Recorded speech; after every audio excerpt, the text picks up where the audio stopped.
Nuchne. Apologies for that, if my Klingon is terrible. Hello, and welcome to the Hit or Miss Star Trek podcast, our regular look at the best and brightest, or not, that the show has to offer. If you're a regular listener, you'll know by now the theme of our current season, and if not, I'm sure I gave it away by my pitiful opening line. But this season, we're taking a look at all things Klingon. I'm your host for this episode, as Mike is currently undergoing treatment for his ghost candle addiction, so I'm afraid you're left with me, dear listeners. Have no fear, though, it's not just me wittering away this week. I'm joined by regular podcast guest, editor, and Trek neophyte, Will Templar. How are you doing, Will? Hello, DK. Thanks for having me again. I'm doing well. Glad to be here. Nice one. Looking forward to this? Yes, I'm glad to be back. First time this series. It is indeed. So knowing how you are with Trek, I'm not expecting a really positive answer to this one. But we're going to go to our regular section, Hailing Frequencies Open. Okay. Hailing frequencies open, sir. And with that, I'm going to ask if, other than what we've been taking a look at today, have you been watching any Trek recently? Well, maybe I should rephrase that. Have you watched any Trek since we last spoke? No, not particularly. Every single time I say, oh yeah, I'll watch this episode, watch that series and whatever, but then never got around to it. That being said, this isn't my first TOS episode that I've reviewed on this podcast, on this show. So I'm getting quite a knack of it, and like, spoilers for the review, I do quite like this one as well, like I did with The Cage and some other TOS episode that we reviewed. So, you know, I think I got my preference. I think I might actually delve deeper into the original series. You are getting there. I mean, for anyone wondering, I believe the last one that we looked at together was the Enterprise episode Future Tense, is that right? I believe so. It was Future Tense, and then I think I was on like a recording just before or just after that, like a back-to-back, and I'm not sure which came like most recently. But yeah, I remember the Future Tense one well. Nice one. So other than the episodes, have you not been really inclined to go back, or have you got more pressing things on at the moment? Some more pressing things in real life, so I don't really have time with work and university and whatever. However, you know, over the summer, if I get some days off, then I can see myself watching more, absolutely. And then if you have me on in about 5 months' time and you ask me the same question, I'll probably say no, I haven't watched any, but I hope so. Well, either that or you'll come back and you'll just put Mike and me to shame. Yeah, I mean, if I watch a whole entire show, like a series of it, and then I can come back and say, yeah, expand the hit or miss section to whatever the hell you want. You'll do that, and just everybody else will just be stunned silence on the recording. Yes. And like Will saying, come on, about Star Trek here, dude. What's the problem? Now I want that to happen, I might actually have to watch it all. So, you know, well done for that one. Well, being still relatively new to Trek, we do feel it would still be a little unfair to bombard him with hit or miss questions. So, though at this point, I'm beginning to think that the reason Will is avoiding so much Trek, he just wants to avoid Mike flinging a bunch of questions about ships at him. Honestly, yeah. There will be no hit or miss section this week, and we'll be going straight into a look at the episode itself, which this week is from the third season of the original series, Day of the Dove.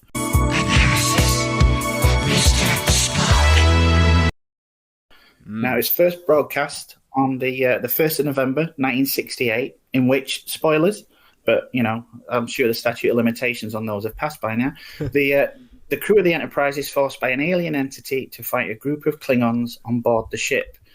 Now, not only is the first time a female Klingon, Mara, with a speaking role, is introduced, but it also introduces Kang, played by acting legend Michael Ansara, who would then go on to reprise the role 30 years later in Deep Space Nine and Voyager in the episodes Blood Oath and Flashback, respectively.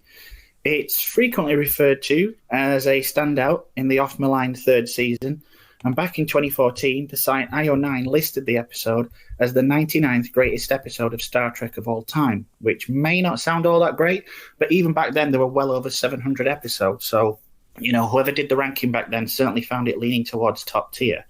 So before we go into any specifics, Will, do you have any general feelings on the episode? You kind of, you know, dropped us a little spoiler earlier before we take a deeper dive into it. I'm guessing you watched it quite recently, yeah? Yeah, I watched it this afternoon in two parts because, you know, again, my schedule is absolutely nuts, so I could only watch like 45 minutes and then I caught the final 10 minutes like about an hour ago, so it was a little bit skew-whiffed, but I got the general idea of the episode, and yeah, I thoroughly enjoyed it, and it was a lot to think about, and I think you guys tailor these episodes well for me, because I know especially Mike knows the kind of stuff that I do enjoy, and this is a real thinker episode, I think. So yeah, a lot to talk about. Yeah. Well, I mean, we'll get straight into it, and we'll go straight into the, the writing. As you say, it's a thinking episode. Do you have any thoughts on the general plot? Yes. So I thought instantly, for those that are recurring listeners to this podcast, I'm going to mention it. Doctor Who, the episode Amy's Choice, with the Dream Lord, and I thought, with like the big bad of this episode being. Like we can call it a parasite that feeds off the bad and like hatred between people and whatever. I instantly thought of the Dream Lord from Doctor Who, and I thought it could be interesting perhaps to add like the headcanon that's not in the case of one of the crew members that tried to did sexually assault a woman on the ship. Maybe not in this case, but if the parasite could like turn the bad into like the bad in people into manifestations through their actions, I thought that could be pretty interesting. But that's just my own like headspace. I don't think like the episode tried to imply that. Nothing that complex. But yeah, I just tried to tried to give an explanation to why. What's his name's the guy who did the big. That guy. I have my thoughts about the actor of that guy. I know Michael defended him when I said about his performance, because I thought it was awful, to be honest with you. But yeah, I'm not sure why he had to sexually assault the Klingon, but there we go. Well, so I mean, back then it was kind of the go-to thing when it came to threats against women, they automatically go to sexual violence, which. It's quite distasteful. Looking, I mean, in the period of which it was in, I guess it was kind of acceptable. But looking back on it, it's not easy. It's not easy watching. No. But yeah, the script was generally strong. However, is this chronological, or can I just jump to and forth scenes? You can jump to wherever you want, mate. All right, no worries. Well, the very final, like, the defeating of the big bad. I'm not sure if it was even given a name, to be honest with you. Like, the Ring of Fire, we can call it, I suppose, because it did look like that. I found it interesting. I'm just going to rattle off, like, my problems with the episode, because, I think it's a very strong episode. We've got, like, the next hour and a half, 2 hours to talk about, like, the good stuff. So in terms of the bad stuff, I thought it was interesting how this big bad was meant to be like feeding off hatred and whatever.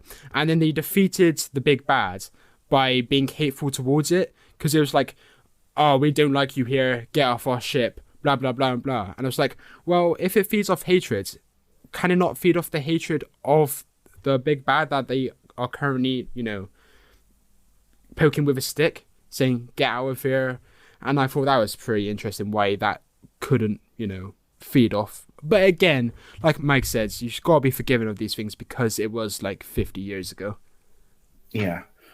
I mean, as you mentioned, it does feed on hate. As soon as I saw that, I thought, it's a Republican. Well, yes, now you've divided our American audience on this podcast. I think we'll have driven away any right wingers long before now, mate. I won't worry about it. Fair enough. But I think there's some interesting things in this storyline. I do think there's quite a lot of good lines. You'll have to forgive me for the writer. I'm not entirely sure about the writer, but there's some really good lines. And at this point, we've not really seen that much of the Klingons other than things like Errand of Mercy. And they're still kind of building up the Klingon race. And so a lot of the lore that comes later in things like Next Gen, Deep Space Nine, it's very new here. The Klingon core, who was played by John Colicos, he was originally scheduled to come back for this episode and reprise the role. But he was contracted for the movie Anne of 1,000 Days at that point. So they got in Michael Ansara, and not only do I think Ansara knocked it out of the park with regards to the acting, but he had some really good lines. And I think Colicos, if you look back, assuming he ever looked back on slumming it with Star Trek rather than movies, then, mind you, he went into Battlestar Galactica. So, swings and roundabouts. I'm sure he was kind of jealous of some of the lines that he's got. But again, you do see a very barbaric side of the Klingons, that when he mentions to Kirk at the start that if there's any sign of treachery once they get on the ship, they'll kill 100 hostages, every time something like that happens. So when Kirk relents, he immediately calls them animals and says, your captain crawls like one. Yeah. But yeah, there's some really good lines, like, in one of the Klingons later, 4,000 throats may be cut in one night by a running man, that kind of thing. There's quite a few of those, like, at the end where Kang's saying only a fool fights in a burning house. That's one of my favorite lines from this. There's some really good dialogue in this, which I'm not sure how familiar you are with it, but in season 3 of the original series, the budgets had really been cut. Yeah. So I have my problems with this, which we'll get to in a little bit, but with what they're given, I think they do really well. And I don't think there's I mean, obviously you're going to disagree because of what you've said about Walter Koenig as Chekhov in this one, but I don't think there's really a bad performance, with the exception of maybe one of the red shirts later on. Perhaps. I just think William Shatner and the guy who played Kank, Ansara, did you say? Yeah, Michael and Sarah. Those two are just like the leaders of the factions. They were just sublime, and they absolutely carried this episode on their back, because especially of the Doctor's performance, I'm not sure who played the Doctor, but when he had his DeForest Kelly, yeah.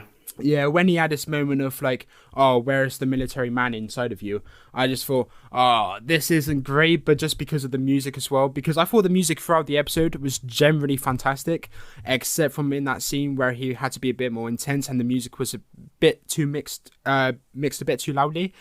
But before we do move on, about your point about the lines and dialogue and whatever, I did like about towards the end when they have Mara to themselves and they actually speak about the philosophies and the propaganda that have been passed on from generation to generation and whatever between the factions. I did like the line where she says, it's in our blood, we're hunters, this is what we do, we can't like change. And I thought, okay, so it's a story about having to change like a race, a species that are so set in their ways, that is interesting in terms of how they will like manipulate them kind of to actually, call a truce in the end. So I thought, okay, this could be really bad with just like a load of exposition. Oh, we've got to do this. And then I like how in the very next scene after, the we're hunters bit, he takes her to the bridge. He threatens to kill her. And then he's like, oh, you called my bluff. And then he speaks about the propaganda that she heard. Because they're hunters, they're evil, and as such, their enemy, being the Starfleet, whatever, they had to create propaganda about them, saying, they killed hundreds or thousands of people of their own species and whatever, I assume. So I think the story there, like the world building, was fantastic. Even from someone who hasn't seen the series. Yeah, I mean, when you look back, when they first land on the planet at the start, and obviously there's a bit of a backstory there with, when Chekhov brings up his brother, Piotr, and obviously both sides have had this distress call, but Mara mentions at that point that, it's rife with tales of atrocities of the Federation and, how they treat their prisoners. So it's a nice little playoff on that bridge scene later on, I think, when she finds out that Kirk is bluffing and he never intended to harm her. Yeah. I don't know, there's quite a lot of things that based on Star Trek lore with regards to this. I mean, other than the fact that this alien parasite, it does love some LARPing. Obviously, it makes good use of that prop department with the swords and weaponry. And gradually you see the crew begin to break down. And I think it's interesting with regards to this, how normally you have Kirk being the emotional one and Spock, reining it in, and Spock being the voice of logic. And I think it's very interesting in this one that Kirk's logic stands up where Spock's fails, and even Spock begins to succumb to this alien parasite. And though even Kirk knows that he's doing it, he's the one that kind of puts it all together in that scene on the bridge later on. Yeah. I think it's really interesting because normally you go through these episodes and Kirk's this great leader, but the voice of reason behind it all is usually Spock. And I think whereas this stands out as an episode is you can see why Kirk is regarded as such a legend when it comes to being a captain, because he's there front and center. And I mean, no offense to Nimoy as Spock in this, but I think Kirk is the real, MVP when it comes to this one. Yeah, because especially with Shatner, I was like, okay, what would I do in this position? Because it seems like all hope is gone and whatever, when the engines are being depleted and it's 12 minutes to go. I think, what would I say or do in this situation? And then he's a handsome man. He is like the best looking crew member there is. And he just comes in, the shot just like glows up when he comes in, and he like asserts himself as the captain, gives people stuff to do. And you actually trust him, because there are some intense scenes where you think, okay, this could be dangerous. But then he kind of just rides the wave, confident face, and you think, yeah, we're in safe hands. The crew members aren't going to die or anything like that. There's going to be no issues. So yeah, and especially with Spock as well, there was a scene where he was like succumbing to the parasite. And I think he was a little bit racist or whatever, or like some issues with his identity and whatever, and being like a hybrid between Vulcan and human and whatever. I think he had an issue with humans' emotions at one point. So I do think it could be interesting, like I said earlier with the Dream Lord, like the manifestations of the bad in people. Perhaps that was him questioning himself, like the problems that he has with himself. Perhaps that's coming through because the script allows it, the premise allows it. Yeah, I mean, he just turned around after that and says, I too felt a brief surge of racial bigotry, most distasteful. Yeah, so he knows it's wrong, he knows his morals, but the parasite was too strong for him, so it did come out of him. Or perhaps it was completely influenced by him and it wasn't him at all. It's interesting, though, if it was him. I don't know, you see it, obviously, they're being influenced by this parasite. You do see a darker side of a lot of these crew members. We've already mentioned it with McCoy and his, how many must die before you start acting like military men, and the unpleasant scene with Mara and Chekhov in the corridor. And it puts a real dark side to a lot of the crew members, that even in episodes, where there are evil duplicates of them, as it were, it kind of outshines them in that respect for me, because you're not looking at duplicates, you're not looking at alternate universe versions, you're actually looking at the heroes of the piece, basically. And they're acting in such a way that it makes you really uncomfortable. Yeah, like in the past with the Doctor, I praised that guy to the hilt because I think he's a great character, and I'd be intrigued to know like what the Doctor's backstory is because of his attitudes with the military and like the people, the Democrats, you could say, who like speak things out, and he wants to bring the fight to them. Is he, being a Doctor, a more passive man? Is that completely the contrast of who he is? Or does he have a past where he was a fighter, you could say? I'm not sure. It'd be interesting to know. As far as I know, he's always been a kind of peaceful man. I mean, Mike may be the voice of authority on this, so he may correct me on this. But as far as I know, you never see, other than in, he has an impatient streak and he's quick to anger sometimes. As far as I know, he's fully behind the Federation and the peaceful mission and that kind of thing. So it really does, come across like it's the antithesis of who he really is. But you kind of see it with all of them, where, there is a point where Uhura, who's normally, calm and, she knows her stuff, she starts kind of panicking on the floor, and breaking up. And it is, to me, it's very strange because it's been a while now since I've watched the original series. So obviously the many of the memories that I take of the idealized versions of these people. So being dropped back into it and seeing this darker shade of their personality, it can be quite jarring. Yes. That's why with Chekhov, I said to Mike, he's a goofy looking dude, let's be honest. And a goofy looking dude acting tough and like, oh, must avenge my brother. It does come across as quite hammy to me. And you said jarring, I say hammy in that respect. That's fair enough. I mean, at the risk of getting a bit of negativity from some of the listeners, I would say that he has had hammier moments. Okay. So, in some respects, this is even in the nasty scene. He can be quite restrained in this. So maybe it's a kind of swings and roundabouts thing, as I mentioned earlier, with me watching and you just like kind of cherry picking or having episodes chosen for you. You might not get the differences. I mean, you might come back after watching the original series and DK, that's that he was like freaking Hamlet in that one compared to some of the others. Yeah. So I think where the plot falls kind of down for me, and it's not so much with the writing, it's with the budget, because as I say, in the third season, the budget really, really had taken a hit.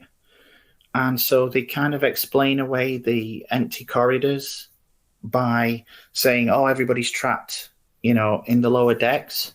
And so you've got, I believe it was at one point, there were 38 Klingons, 38 Federation. Yeah. And yeah, it's a good way to explain it away. But to me, it kind of just draws attention to the fact that these sets are now looking empty, if that makes sense. Yes. So there was a moment where they were teleported up to the ship, and two people out of nowhere, just like extras, like crew members and whatever, come on out of nowhere to take the second assemble of like Klingons that came up to the ship seconds off and away, not from the planet, but from their ship itself. And I think, well, why weren't they there in the first place? Obviously, there had been like a cut, a change around of cast and whatever, and they were just drawn in there because they weren't in the previous scenes. And I didn't actually catch the whole... Wow. I did catch the line where they said, oh, they're all trapped behind lower decks and whatever, with the bulkheads and whatever. But if you hadn't mentioned it then, I would not have realised, kind of, just because... Now that I think about it, in previous TOS episodes that I have watched, there is always, like, quite a few people in the corridors, just, like, people with, I don't know, clipboards and... I don't know, just walking with it off, like, intense, you could say. Whereas in this episode, now that I think about it, they were indeed empty. So I can imagine it is a stark contrast for you who, has watched every episode, I can imagine. Yeah, I mean, this says, I think it's 38 each. It says Klingon battlecruisers can hold up to 440 people, but Kang said 400 of his crew were killed. I guess of getting around the fact that you've not got the budget for this, but to me this feel a little like things are winding down, and I don't know, I just can't help but think how much more chaotic and how much more of an impact this might have made had there been a lot. Obviously you would have then had to deal with the fact that you can only bring a certain amount of Klingons over in the transport, otherwise you'd spend half the episode beaming people aboard. But it would have been nice to see him a little more populated, but maybe that's just personal preference. I mean, for me, I thought the Klingons was fine because there was one shot of them all in the prison room or whatever, and there must be at least 15, 20 of them, and I thought, okay, that's a good sense of scale, because if there is a fight between these 20 and the bridge, I think, that is going to be an interesting battle to watch. And then especially in the choreographed fight scenes towards the middle and end with the swords and whatever. Okay, maybe those scenes were a little bit disappointing because it was only like a 3 versus 3, 4 versus 4 in the end, in those shots. But in the scene where they were in the prison room and you had the wide shot of everyone in the same room, I thought that was pretty impressive to establish the scale of the story. Yeah, I do like the little touches here and there as well. You mentioned it earlier where Scotty says, in 12 minutes we'll be totally without engine power because the crystals are deteriorating. And it happens with exactly, at that point, 12 minutes left in the episode. So, yeah, I do like little things like that. And, Likewise, yeah. Again, little bits of dialogue, like when Kirk's reading out the captain's log and he says Stargate Armageddon. It's one hates to use the word, but the entire premise is basically about, how it would be much more beneficial instead of fighting each other that people cooperate. As they say, later on in the episode, there's another way to survive: mutual trust and help.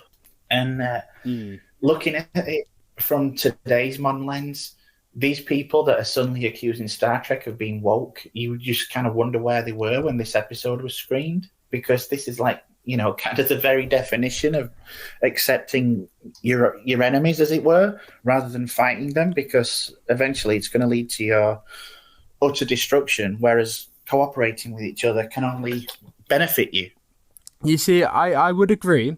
And I do agree, because Michael said the same about the fans. This could, upset the woke, not the woke fans, the bigots that don't like this kind of story and whatever nowadays.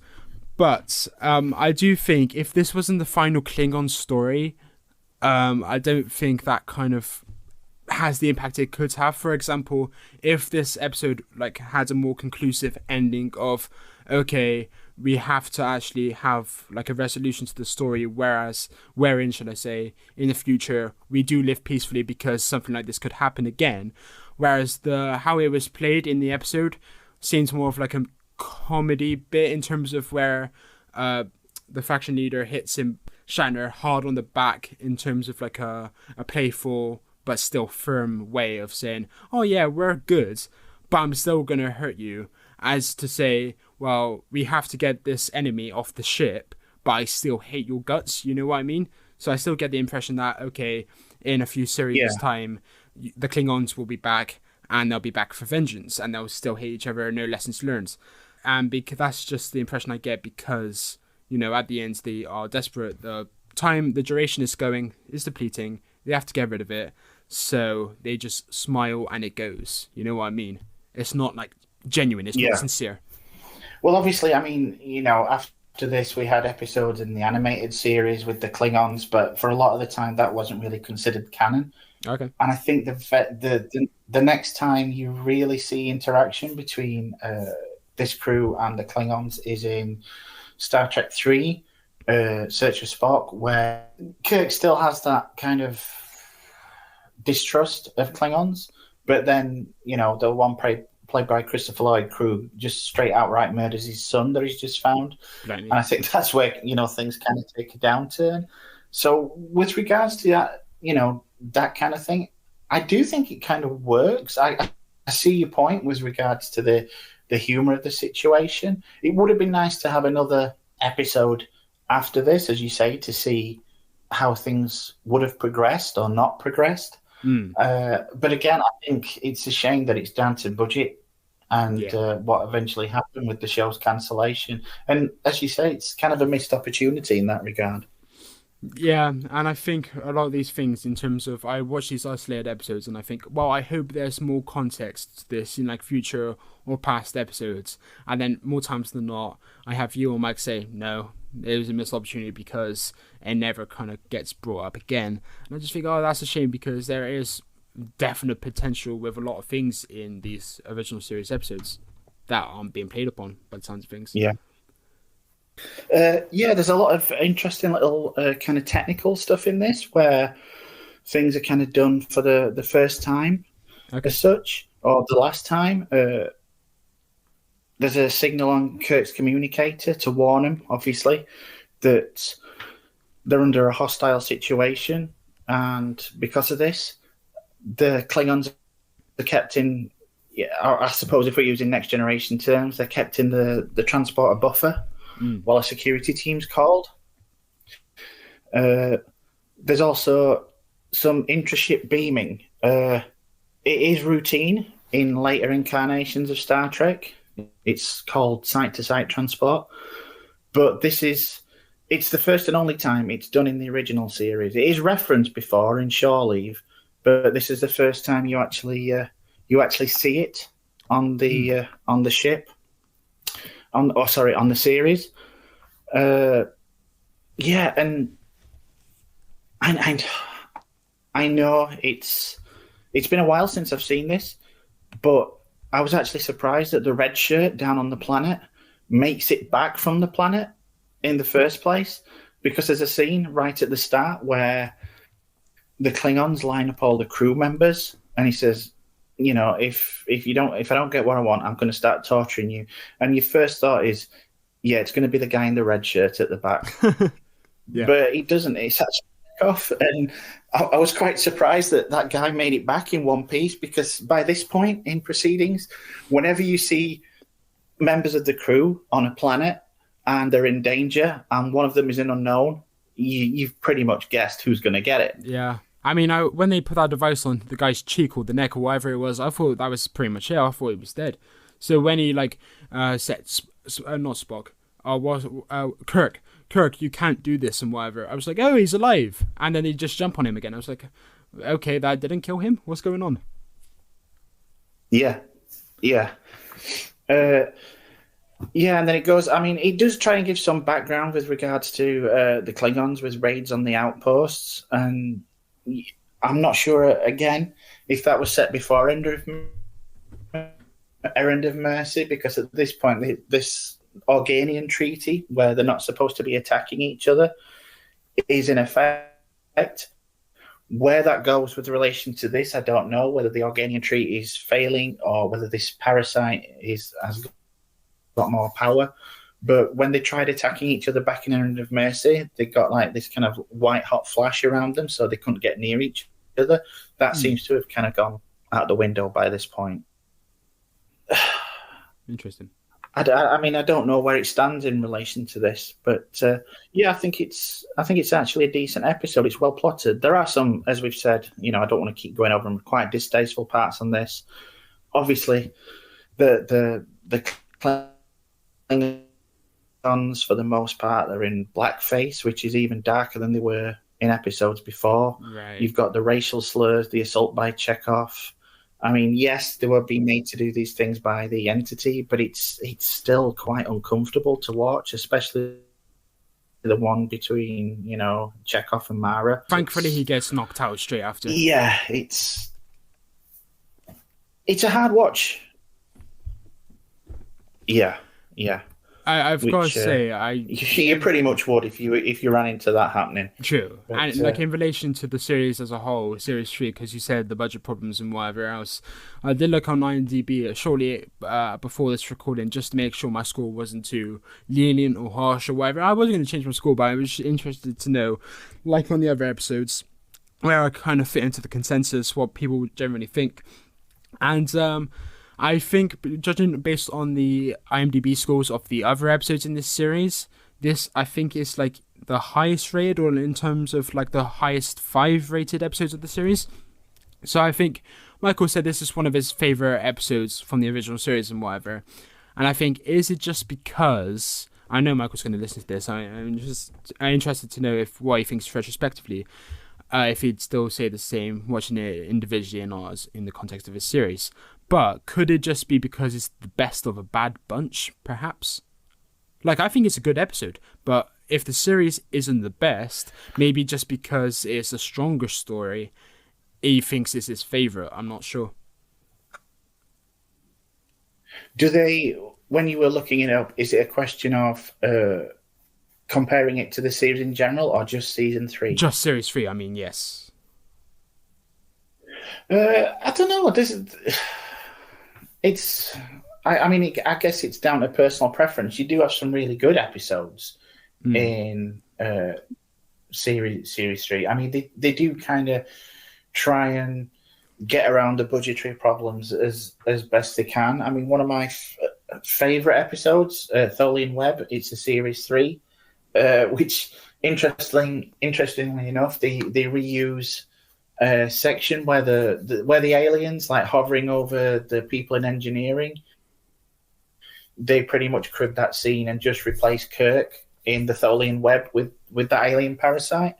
So there was a lot of cost cutting going on. I think it's, as I say, I think it's unfairly maligned, Series 3. They were having to deal with a lot of, problems behind the scenes. But there are some good episodes in there. So Okay. yeah, I think it's just in general, as much as it plays up as when you look back, it plays up the Klingon aspect with the original series. It wasn't overloaded with Klingon episodes. So when you have some like standout ones such as this, or Errand of Mercy, or Trouble with Tribbles, then they are going to stand out, especially if they're well written. And I think Errand of Mercy and this one were well written, and especially with this, when it dives into conflict, serial cooperation, and bigotry, it really hammers those points home. So Star Trek was always kind of an analog for present day issues, and I think that comes through beautifully in this episode. Which, I mean, when you look at other things in the series, like things like Spock's brain and the children shall lead. I mean, you're not familiar with them, but people out there listening, there are some dodgy episodes, but there is some good stuff in there. I mean, personally, things like Paradise Syndrome, Spectre of the Gun, Tholian Web. There are some good episodes in here, but I think it's more down to the fact that you have a good portrayal from, I would say, at least the majority of the regular cast members. Yeah, I was going to say, when you are dealing with budgetary problems, you do often have to rely on like the storytellers, so the writers, and of course the main cast. And I think William Shatner is like the perfect actor to lead the series because he's just phenomenal. In every episode that I've seen, he's the standout.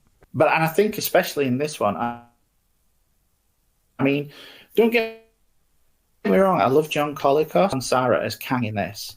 He has that kind of cool, calculating thing going about him, and I just think he oozes charisma. And I know he probably shouldn't, being the antagonist, but I think he's a really good actor and he's a really good character, and that's why I was so glad to see him when he returned later on. But yeah, I think we have problems. We have budgetary problems. This is happening. That's happening. We have to make the best of what we have, and some really pretty damn fine actors for the most part. They can lift the material up. So with Kang, what you just said about then coming across as good because he's got a lot of charisma and whatever, I do think it's interesting to put it across in this way, because it's an episode where both sides are negative because of the parasite making them both, the two factions, we could say, are like bad people, for example.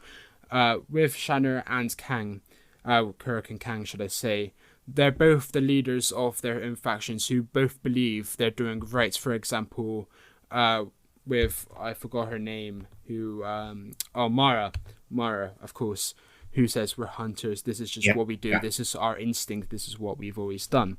That's what they believe in, and we and the Starship are like more benevolent people and are complete opposites. However, because of the parasite feeding off the evil, they're both as bad as each other. So, with the two lead actors being both fantastic, you have more, opportunity for the actors to bounce off each other and be similar in terms of morals, whereas they're both fighting what they believe to be true, because they're evil, they're good. However, they're both trying to make sense of the situation in their own different ways. Yeah, it often helps in situations like this if you have someone who is kind of an equal and opposite for that kind of ultimate foil. And I think Ansara definitely lives up to Shatner with regards to that. They're both really good actors. And I think without either of them, this episode wouldn't be half as good. Yeah, correct.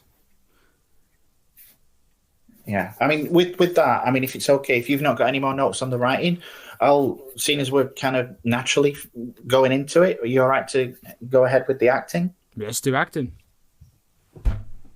Nice one. So obviously we're still on Shatner. He, as I say, he is really good in this.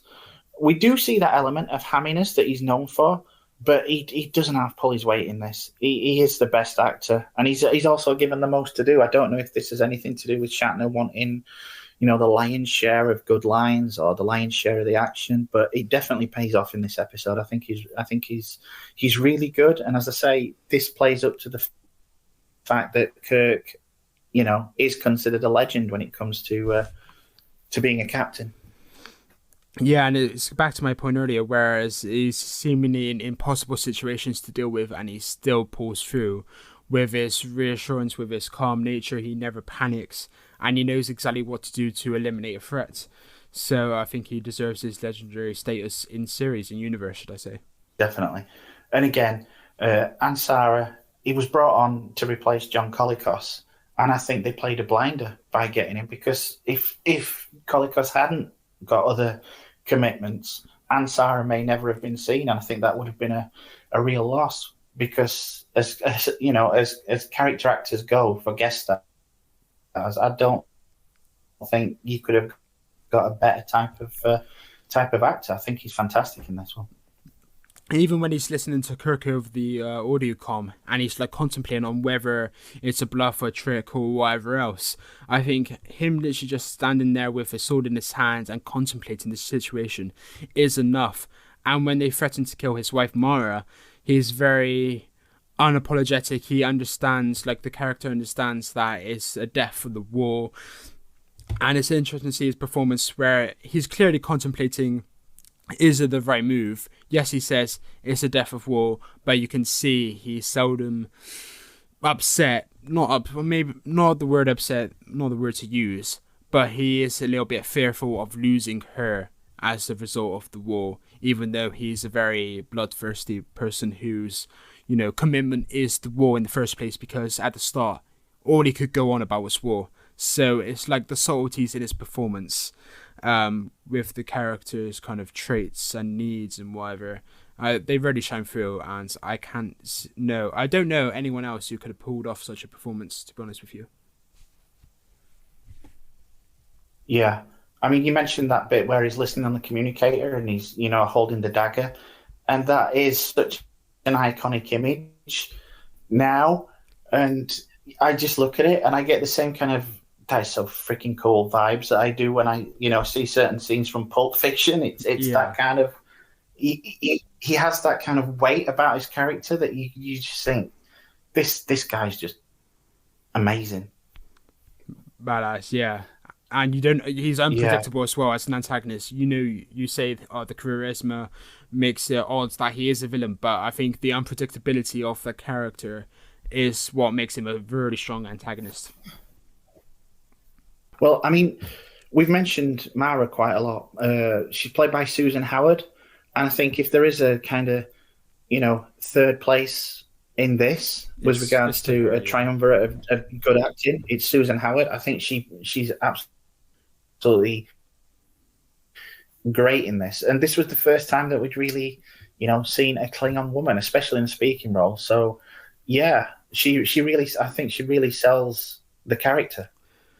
Yeah, and I think when she was like pursuing the truth, and she says, "Oh, we're over the telecoms. Oh, it's a trick," and then afterwards she pleads to him to actually listen to Kirk and whatever. I think it was just like a really strong performance. And again, my favorite line, I'm going to say again, is when she and Kirk are or it may have been Spock actually, just talking about the motivations of the species and whatever, and it's that very scene about the hunters. I just think that entire delivery of that bit of exposition is just sublime. So yeah, I'd say the faction leaders are definitely being Kirk and what's his bloody name, Kang, of course the standouts, but if it were to be anyone, it would be her as third place for sure. But again, it's just a case of what you said earlier. I mean, she does kind of keep stuff to do, because those are the only three that actually has stuff to do, really. Yeah. I mean, she does do a good job of kind of keeping you guessing, because you get to a point at some point where they actually see the alien entity, and you think, oh, she's got to be on side now. She's got to be, see where this is going, and she still remains loyal to her husband and the Klingon Empire, and so she's got that ambiguity around her, even later on in the episode, and it's only when Kang finally calls Kirk's bluff that she realizes that maybe these people aren't lying. And I think she puts in such a great performance throughout this that you kind of carried along with her. And when they do see the alien parasite in the corridor, and you are thinking, surely now she's got to agree with Kirk that this needs to be done, and she doesn't. I don't know about you, but I got this such feeling of disappointment. I'm like going, no, come on, you can do this. Like on the back of that, I think when they do find the entity and whatever, Kirk just rattles off like all the information that we need to know as an audience member about what this thing is, and it's a bit of a weird bit where he's just like rattles off everything that he knows about it. So it must mean this, and that. It feeds off this and that. And I was like, okay, how do you know? First of all, you say it with such conviction, whatever. But the fact that he says it with so much conviction to the other characters and her in particular, it does rub off in the wrong way in terms of why didn't she believe it, or why didn't she actually open up her view to this creature being there that the Klingons weren't even aware at the start. They were like, well, who could have been doing this if it wasn't us? So the Klingons didn't know, and she showed no sign of, changing her mind, which was interesting. And the ambiguity could be a positive. I can absolutely see that. Yeah, I did think she put in a really good performance. As you say, I mean, Shatner and Sarah and Howard, they did the kind of heavy lifting because it was mostly around that. I mean, you've got your regular crew. Takei, he got to appear in a Jeffries tube. I mean, they took him down to engineering, but Koenig, we've already gone over. Nichelle Nichols as Uhura. I think all of them. I mean, I'll kind of disagree with you a bit on Koenig. Like I said, maybe it's because I've been exposed to more of the episodes. But I think they all put in good performances with the very little that a lot of them got, especially someone like Nimoy. I mean, there was that really great scene on the bridge with him, Doohan, and Shatner, and they're really good in what they have, but it's they don't get a lot, if you know what I mean. They do find time to squeeze that little scene in where Scotty goes apeshit over the Claymore. Let's have a nice little bit of humor in between the bigotry and the assault. But for the performances, what they have, I do think they make the best of the absolute dearth of material that they're given. I do concur, because the scene on the bridge, like you just mentioned, of the three of them, and then it ends with Kirk saying, "What are we doing to each other? This is not who we are." I just thought that was definitely the stand-up scene. For, I guess we could say, Spock isn't a side character, he's a main cast member, but in this episode he very much is a side cast member, so that was the scene where they really stood out. So yeah, props to that scene. I gotta mention it again since you did as well.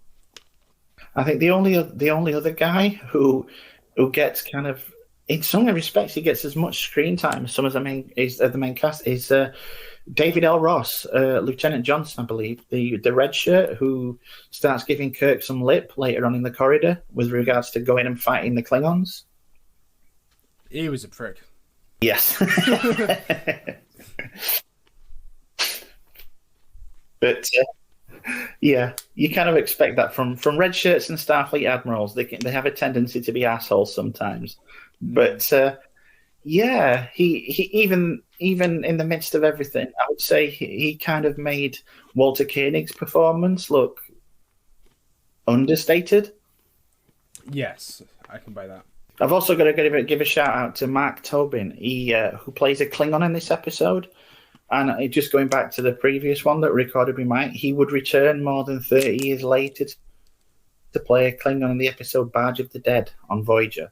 So it's nice to see that's carrying over. I would recommend the episodes, as I say, Blood Oath, which is Deep Space Nine, and I think it's Flashback in Voyager, where Michael Ansara turns up as Kang in both. Yeah, I will definitely give those a go, and I will report back to you and Michael about what I think about them. Like in the close short term future as well, so you guys know I'm actually actively watching Star Trek. But back to your original question about the acting.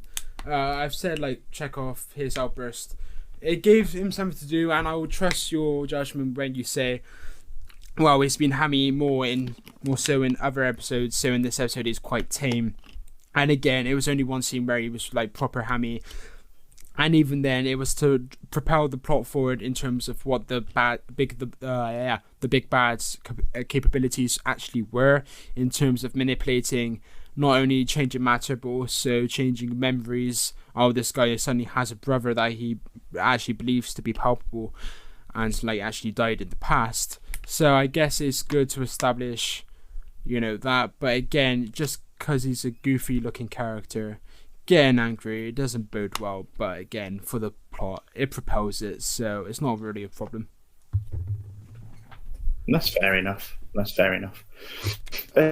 So we'll go on to direction, and have you got any feelings with regards to how the episode was directed? I don't have many thoughts for this section, however, what I do like, and I guess this kind of does feed into the visual effects more so, but the actual, I'm just going to call it the big bad for this episode, to be honest with you. The spiral of fire, we can call it, or in some scenes, the sparkles of fire. Yeah. I do like how it kind of maneuvered around the ship.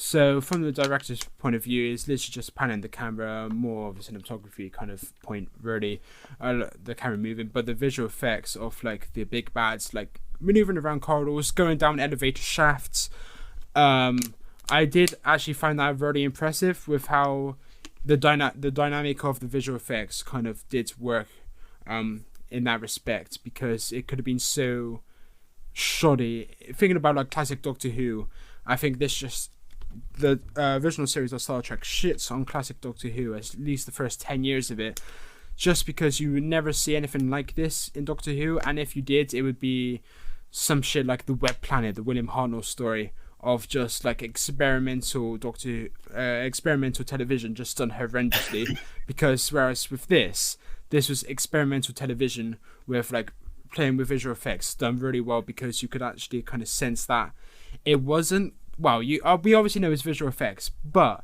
if you actually look at it, it just genuinely look real, as opposed to just like an asset they overlaid on the top and then they add some keyframes of it going left to right, you know what I mean? It actually looked palpable, I think the word is. Well, I mean, it's a shout out. I'll give a shout out to visual effects supervisor James Rugg. Obviously, we've mentioned it before. The production budget for season 3 had been drastically cut, so he was told to be creative. It was actually a child spinning windmill bought from a stand at Santa Monica Beach. Okay. He bought it after noticing how it glistened in the sunlight, filmed it turning with the help of a desk fan and with different gels on the spotlights to help make it feel unearthly and disguise what it was. He also ran the film backwards. So, you know, I mean, he went kind of above and beyond there for that creature, and it does kind of work. The FX aside, I thought the direction was passable for the most part, although there was one really strange kind of weird zoom in on Shatner in a turbo lift, and it just kind of seemed so out of place because there wasn't anything. It just seemed, I don't know if it was done for editing reasons or there's a problem with the film that they shot, but it just seemed very odd. Yeah, I think in that kind of case, it would be like if it was like a creative decision, it would be because it was a problem with what they shot. Maybe it was like encroachment on the frame by a shadow of a crew member or something like trivial like that. Because I do know what you're on about, and it did seem out of place, I agree. So it was probably just like they had no choice, they were backed into a corner. They had to do it maybe in the edit somehow. Yeah. I mean, the other things I've got, we've already mentioned the empty corridors. It drew my attention. That awesome shot of Kang while he's on the communication, and the reused footage of engineering with the hovering entity recycled from Tholian web. The one thing that I will point out, there's a really, I felt anyway, there's a really good use of lighting throughout the episode. Yes. Some good shadow play, and when looking at the end feeding, and it was on in its red phase, and then it went to the more innocuous lighter colors. I think the lighting throughout this episode was done really well. Yeah, because the episode, of course, is based on an antagonist that feeds off of evil thoughts and hatred and whatever. And I did notice a lot of the episode is lit in red to kind of, be on theme. So I do, again, it seems pretty easy. Hate, so light it red, but it does work because it's not like a harsh red that is like the focus. Like the lighting is definitely not the focus of what you're seeing. It doesn't take away from the performances or what you're actually seeing on screen, like the detail of the background, for example. However, it's subtle enough to still be noticeable, and you still appreciate it because these subtleties. I do university and whatever, and I have to kind of implement these sort of stuff in edits and whatever. I have to realize what they kind of shot, know how to know what to build upon in the edit. For example, the lighting, exaggerate some lighting if it needs to be. And I think in that respect, this episode nails it in post-production and production because of the lighting in production in the first place. Okay, I'm going on a tangent here, but because the post-production thing wasn't as good as it is now, obviously they kind of exaggerated the lighting and what we actually saw on screen. So screw post-production, that's just from my editing mind. But production-wise, yes, the lighting was exactly what I needed to be. There we go, tangent done. Do you know which version was it that you saw? Was it the original or was it the remastered one with the CG effects for the ships? I would assume it's the remastered version because it was the version on Netflix UK. That's the one I watched. When I went back when we watched regards to this one, I thought I'll watch the more modern take. I do like what they've done with the remaster. It doesn't entirely for this with the exploding debris from the Klingon ship. I think it was quite passable, and I think it added to the episode rather than distracted from it. Yeah, I wouldn't know what to kind of link it to because I've never seen the original version. So maybe I have to, and I should to actually know what the differences are. But I just looked at it from a perspective of something that was made 50 years ago. So maybe the big bad, the antagonist, looking so. Again, I'm going to use the word palpable. I don't think that's the right word to use. But looking so dynamic, so real, it's because of enhanced CGI nowadays that makes it look better, but not good in terms of... you can't apply nowadays pristine CGI to something from 50 years ago because it looks so out of place and too tryhardy. So, with the Doctor Who reconstructions and whatever, when they redo the visual effects, they only ever redo the visual effects if the visual effects in the first place were horrendous. Because, of course, they can't just reissue it with horrendous CGI. Yeah. So I think in this case, it's a case of, okay, maybe it wasn't the best, so they're going to make it passable. I think that's the word, passable, as opposed to good. And I got to say, I do prefer this format of 1 50-minute episodes each series. Well, not one episode, but you know what I mean. Every episode is 50 minutes, whereas Doctor Who is split up into 4, maybe 6, maybe 8, one time 12 30-minute episodes, and I just think I much prefer it if it condensed Doctor Who back in the day down to that the format that we're used to nowadays. Because if I'm going by Doctor Who standards, and should I say the modern standard, Star Trek was very ahead of its time compared to Doctor Who in terms of the storytelling. Maybe not the storytelling, because Doctor Who back in the 60s relied heavily on the storytelling and the charm of the performances and whatever. Whereas with Trek, the original series so far has, in my opinion, more compelling visual effects, general, ambition. And when it is ambitious, it's usually really, really good, as opposed to Doctor Who, where it used to fall flat on its face, i.e. the Web Planet again. Yeah, have you got anything else with the direction or effects?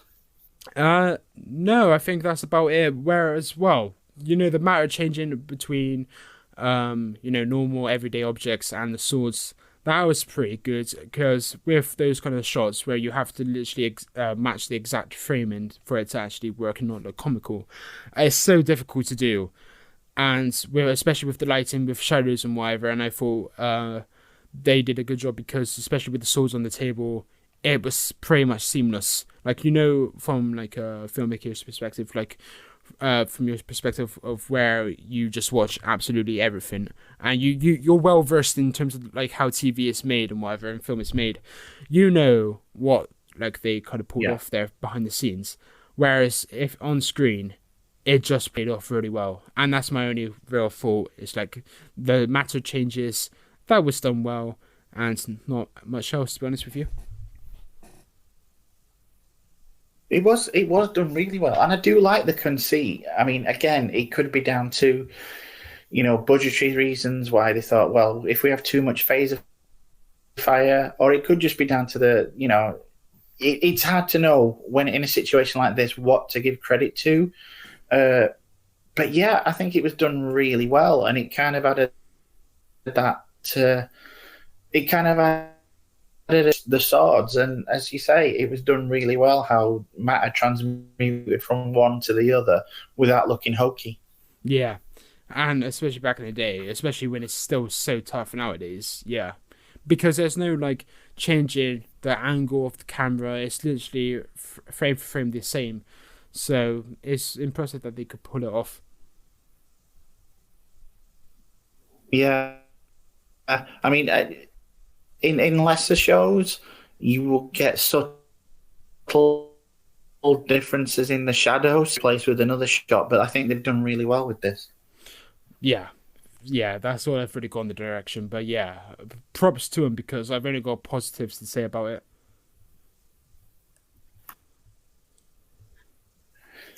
Nice. So yeah, with regards to now we'll go on to the sound design, the soundtrack. Do you have anything outstanding from that? I know you've mentioned that the mixing was a little off at one point with regards to McCoy, but other than that, you really like the soundtrack, yeah? Not much to say on this section either, but the soundtrack was sublime, except from one track where McCoy, as you said, gets a little bit angry with the crew. However, otherwise, I just thought the transition shots, the transition scene, should I say, with the music playing and swelling up in the most integral moments, was pretty phenomenal, to be honest with you. Really pretty, angelic soundscape, so yeah. Yeah, I mean, it is kind of, by this point, it is mostly kind of stock soundtrack. Right. That they're using from Alexander Courage, and well in this, and it does add to the atmosphere of the situation that they find themselves in. I really like it. I can't remember. There's nothing really that jumped out at me. I did quite like the sound when it came to the parasite. It wasn't outstanding, but it wasn't. It wasn't insipid either. It was kind of that. It felt like a natural part of the episode rather than trying to draw attention to it. If that makes sense. Yeah. It was more of beneficial to it as opposed to distracting. Yeah, I get you. So, I mean, that brings us to the end of looking at the specifics. Is there anything that you think we haven't covered? Anything you'd like to bring up personally about the episode? No, I think we've had a good conversation about, the more philosophical aspects of like the story and whatever, and I think the technical aspects have all been covered as much as we can. I don't really have much more to say otherwise. Again, it's quite disappointing that it was never kind of built upon, should I say, again in future episodes, much like the other episodes that I've watched where I feel just like, okay, there's a bit of potential there. But yeah, I'm not sure about the context to the rest of the series 3 specifically, in terms of if this is the best of a bad bunch and whatever. But I'm not going to say, it's a great episode or it's a shit episode. It's just a solid, good episode, to be honest with you. And again, like you said, it's got its like problems with, modern standards, with, some of the content. But again, I think the soul cannot be justified. Whereas with everything else, I guess it is interesting to see like how the main characters do kind of go against who they usually are, as people. I think that's really interesting. And again, even with my limited Trek viewing, I am invested in these characters enough to realize, okay, that's not how they would usually respond. Like your point earlier about how the female on the bridge was exasperated, whereas usually she's very calm. I didn't realize that, but now that you mention it, of course, yeah, in the past she's been a very, somber. In like the times of danger, she's always like relaying information onto the captain in a very calm way. So yes, it's interesting in that respect, and it makes me want to watch more, to be honest with you. Oh, I like to hear that, mate. I like to hear that. Naturally, yeah, and I will. What we'll do? Yeah. You keep saying that, dude. This time, I'm going to hold you to it. Okay. So what we'll do now, we'll go our regular roundup. Favorite character, scene, and line from the show. Spock analysis. So we'll start with the character. Who's your favorite in this one? Oh, I think it's the boring answer, but it's gotta be Kirk. Yeah. It's just because there's only like 3 performances where the characters have really given much. Well, the actors, should I say, are given much to work with. So it's only between 3 characters, in my opinion. And again, if I'm being like charitable, I can say, one of the other 2 were stronger. But in my opinion, they weren't. So I'm just going solely based on performance here. Shatner like killed it, so it would be Kirk, my favorite here. Yeah, I think we're in agreement here. As much as a fan I am of Kirk, I don't normally go for him in this, but in this, it's going to have to be him. I mean, as I said earlier, he's the MVP in this. He manages to keep his head and figure out the issue when even Spock falls prey to the entity. Credit where it's due. It's one of those situations that demonstrates his reputation, and I think Shatner just acted his socks off in this one. So yeah, I'm going to have to go with Kirk myself. So awesome. Got some nice little concurrence on that one. Absolutely. And what's your favourite scene, mate? Oh, my favourite scene would have to be... Oh, that's a good one. Perhaps the scene where they are on the bridge and it ends with Kirk saying, what are we doing with each other? Like, what are we doing to each other? Because they're never like that, and they come to the realization, like, yes, they knew that they were being influenced already, but the stronghold, the strength, the threshold, perhaps, that the entity, the parasite, now had on them had become too strong to actually overcome. And, Spock's line about, okay, so we know what this threat is, so now we can't really know for certain if our memories are true. That's probably also my favorite line about Spock and his memories about if they're actually true. So I've skipped a beat there. That's probably my favorite line. But it's also probably my favorite scene as well. So yeah. That's nice. Well, I mean, with regards to the scene, that's 2 for 2, mate, because I agree with you completely on that. And you pretty much said it much more eloquently than I could. So yeah, we agree on that one. Awesome. Favorite line? I am going to go with the "Only a Fool Fights in a Burning House" from Kang towards the end, because I think it pretty much sums up the futility of, this race to the bottom where they're just trying to kill each other, and it's, they could achieve so much more by working together. And I think, as I say, I think it just sums up. It summarizes it in one small sentence, and I did have a problem choosing a line in this because there are so many good lines in this one. But yeah, I'm gonna have to go with that one. Awesome. So we do have a little difference at the end. We go 2 for 3. Yeah, I'm not just copying Will's homework, everybody. It's so. Before we got the conclusions, as usual, we asked the listeners and those on social media what they thought of the episode, and holy shit, we got a lot this week. The response was massive. So if you just bear with me, Will, I'll read out what we got. Incoming transmission. Now, Ed Griffiths on social media says, all unpleasant humanoids feed off negative emotions. The unnamed entity in Day of the Dove is a clever distillation of human fear and aggression epitomized. One of the best Klingons. We need no cause to hate humans, but only if full fights in a burning ship. Hey, he likes that line too. Bry Guy at the 4-star. I'm guessing this on Twitter. He says, as a kid, this was the definitive Klingon romp for me, especially their transporter system. As an adult, I prefer Errand of Mercy, but this one is still a top-notch entry. The Nerdporial Lifeform at Nerdporial on Twitter says, in the Trek universe, what doesn't an entity feed off of? At least we know one that feeds off annoyance, and he has a little picture of Q from Next Generation. Lord Vader at Lord Vader _MD says, I was thinking of this episode a few days ago. It feels like a lot of the media and online content acts as the alien in this episode. They drive division and thrive on the clicks. It was an unsettling thought to realize the parallels between the story and reality. Now, Rolypoly1234 on Twitter said, always wondered about the hundreds of crew members trapped and kept from fighting the Klingons. Were they fighting each other? Were they trying to break out? All in all, though, a strong episode and an important message about hate and war.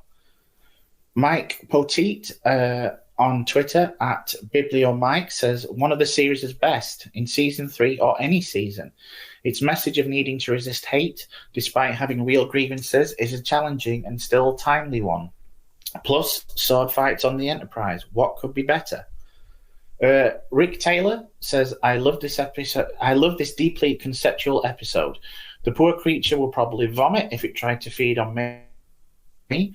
Lots of hate 1 second, complete happiness and peace the next. Unless I take my medication, then it's more. Ted Rampion says, in the past, that's at Ted Rampion, by the way. In the past, I would have considered the notion of a creature that feeds on hate and rage to be completely far-fetched, but that was before I encountered political Twitter. So, yes. At Globehopper says, at the end, the alien grows in size as if threatening to bust through the TV set before sliding off. The message, the virus of hate could enter your home. Love the fourth wall break. That's an interesting aspect. I never picked up on that. What about you? Okay, yeah, I never actually noticed that it got bigger, so that's an interesting point. I'd have to rewatch like that scene to be honest with you, to see if he's onto something. But yeah, interesting, definitely. Yeah, it is. Yeah, Rick Keverson. Hi, Eric. He says, I love this episode. The idea of the entity is a great one, albeit a bit clunkily realized. I always get slightly frustrated at the crew not realizing for so long what's going on, but that's a minor thing. Mike Lansara as Kang is absolutely marvelous in this, taking John Colico's setup of the Klingons as core and making something new and wonderful. Kang is the Klingon you wouldn't want to cross. Battling across the Enterprise is awesome and fun stuff, and the final resolution of Kirk convincing Kang to join against a common foe was a very nice Trek-style conclusion. One of my favourites, and sadly overlooked, as Season 3 is largely condemned as poor, but there are a few absolute gems in it like this. Andy Shuttleworth says, an excellent metaphor for how evil feeds on evil. How good and honourable people can yield to it is stoked enough, but shows how it can also be overcome. All wrapped in sci-fi. Classic Trek. Okay. Anne Wiley says, I love this episode mainly because we get to see the better half of the Klingons. I cosplayed Mara before it was known as cosplay. Also, I think the entity could feed off negative energies, and this episode's statement was awesome, even with the constraints of network and the late 60s. It would be interesting to see how it would be done with today's standards and technology. J.R. Buckley on Mastodon says, I live with a narcissist, so I'm used to an evil entity feeding off my negative emotions. And Tim Ruppert, also on Mastodon, says, what this episode gets right is that cooperation and common goals transcend selfish goals. Anthropologists said the human ability to be compassionate is a huge part of the success of our species. What it gets wrong is the virtual blackface of the Klingon makeup. And maybe that the enemy of my enemy is my friend is all it is. so that hostilities between the planets resumes once the entity leaves. That's kind of what you were suggesting also, Will. So, yeah, it looks like someone else has picked up on that. And finally, Subcommander Tal says, a bit clumsy in parts, but I love its dark and moody atmosphere. Fascinating sci-fi concept of an alien that subsists on hate and violent emotions. Great guest performances from Michael Ansara and Susan Howard. I always enjoy it. So, yeah, for the most part, everyone seems to like this episode. And it's interesting how, like with the best TV, like with the best narratives, each person takes a little something different from it. Yeah, and I'm glad to see that it's not just like an us thing, that is like a really positively received episode. Yeah. So now we know what the audience thinks. It's time to go to our conclusions. So, Will, I'm going to ask you, what's your conclusion on the episode and your score out of 5 Starfleet emblems? Of course, I will completely forget the rating system that we have going on. I'll just remember the 5 part. I think that's the important part. So yeah, I think I waffled on it just before our favourite lines, that kind of bit about what my general thoughts on the episode were. So, first of all, apologies for kind of going over already treaded grounds. But to conclude, I would say this is a really good episode, wherein we actually get to see perhaps the manifestations of the bad in people, like come out, the hatred that those people have, in Spock's case, perhaps for himself, with being a hybrid, Vulcan human hybrid and whatever, half human, his hatred towards humans and their emotions and whatever. I think, again, like you touched upon, DK, the lighting was subtle enough, and it was a big standout positive for me, as was the music. From that perspective, it couldn't have been much better. I think some of the side cast, performance-wise, were slightly weak, but again, they didn't have much, so it doesn't really take away from my overall feelings of the story. It was just 2 scenes that I didn't particularly enjoy performance-wise. The Chekhov sexual harassment scene was, unacceptable, shouldn't be justified or, explained away, even now, or even back then, should I say. It was like one of those dark moments, like a clumsy moment, like one of the audience members said in the audience reaction. And but otherwise, yes, it's a fascinating story. I think we've spoken a lot about it in depth, and it's definitely an interesting one, and I'd give it a 3.5 out of 5 starter Del Fleets. I don't know what it is. Yeah, that.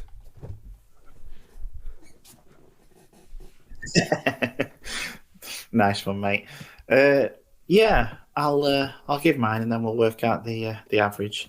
So yeah, I've got in many ways, even with the absence of core, Day of the Dove is not only the sequel to Errand of Mercy, but it's the anti-Errand of Mercy. Another energy being becomes involved in proceedings, only this time it's all about the fighting. It has some great performances, not only from Shatner, but it's also got some fantastic character moments. But even though it still all feels a little lackluster at times to me, as if at this point they're simply trying to find ways to excuse the lack of budget. It has the feeling of being involved after everyone else has gone home, and it does the story a disservice, and it is a really good story. It sets up the fantastic premise that really highlights how futile war is and just what it can be achieved with cooperation rather than aggression. It's quintessential Trek and utterly dispels the idiotic notion some, and I'm using quotes here, fans have that Star Trek only became, and as low as I am to use the word is to illustrate the point, woke in recent years. Granted, they do well with what they have, but it feels like a missed opportunity. It's a shame, too, as given the proper budget, this could have truly been a legendary episode.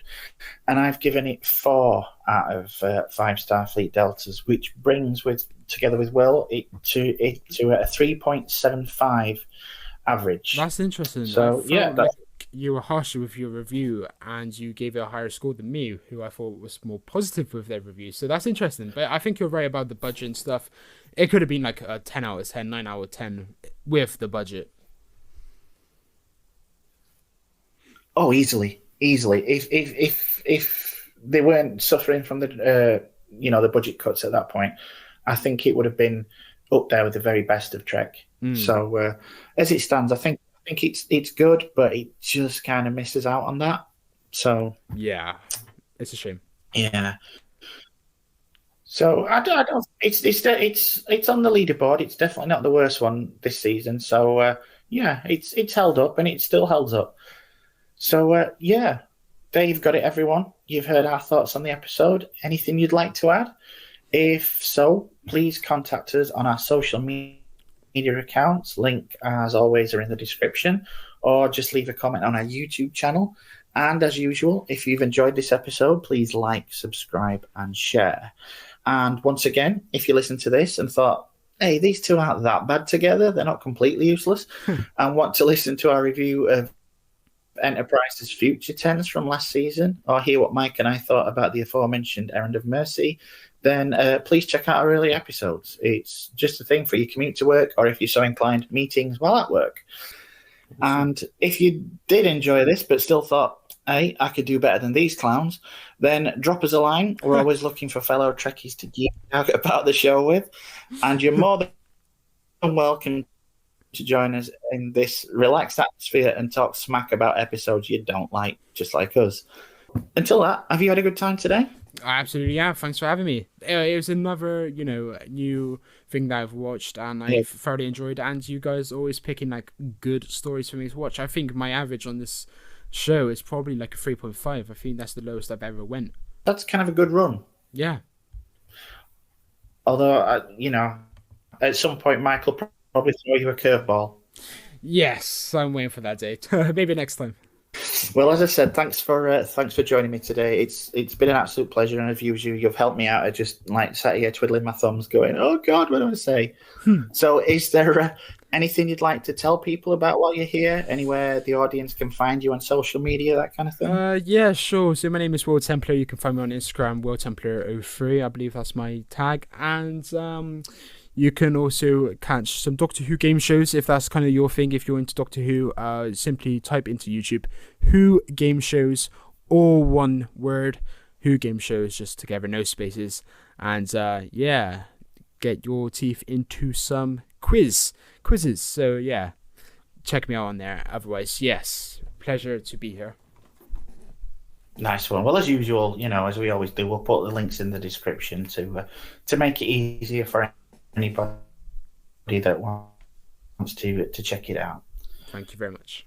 So again, thanks for joining me. It's been great to have you. And that's all. Like, subscribe, and share. And hopefully we'll see you next time. And until then, remember, we are Starfleet. Live long and prosper. And kapla! Live long and prosper. Kapla! You have been listening to the Hit or Miss Star Trek podcast, hosted by Michael Wilson and DK. Created, produced, and edited by Michael Wilson. Additional material produced by DK. Music by Timeless Journey. More information can be found at soundcloud.com/Timeless Journey. The Hit or Miss Star Trek podcast is based on an idea by Michael Wilson and Will Templar. Follow the podcast on Instagram at HoM Star Trek Podcast, or look for the Hit or Miss Star Trek podcast under Facebook groups. Links to all our social media accounts and more are in this episode's description. This podcast is available on YouTube or wherever you get your podcasts. Just look for Silver Screen Hit or Miss Star Trek. This has been a Mike's Podcast production, copyright 2022. Thank you for listening.